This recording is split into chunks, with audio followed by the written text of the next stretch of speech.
Hello everyone. In this video, I'm going to show you how to fly as Esquie in Expedition 33. It's actually quite simple when it comes to unlocking Esquie's flight ability. It's essentially the same for his swimming ability, in the sense that it is story locked.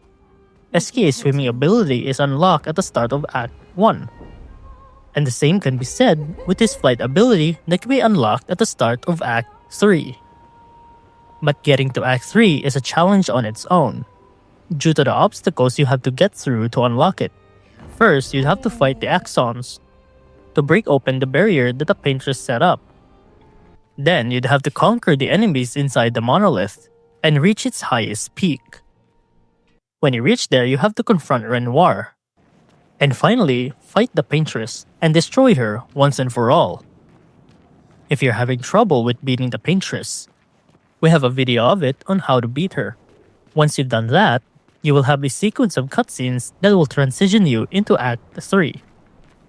And that's how to fly Esquie in Expedition 33.